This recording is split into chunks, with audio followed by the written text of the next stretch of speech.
Always keep in mind when you're making a drawing that we have 2 electrodes and there needs to be enough space for it.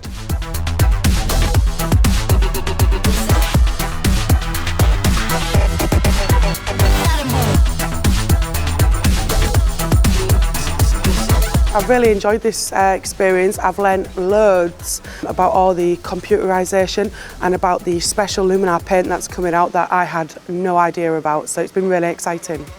Here we have an entire international team who are trying to design a luminescent paint for a truck.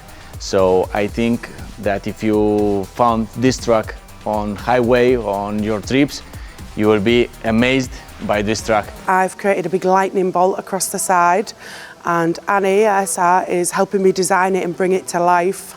Und ansonsten waren alle super. Wir haben zwar lange Tage gehabt und jetzt auch hier im Design viel getüftelt. Ja, aber am Ende des Tages, das Fazit war, es hat wieder sehr viel Spaß gemacht, mit Renault zusammenzuarbeiten und ich freue mich auf zukünftige Zusammenarbeit.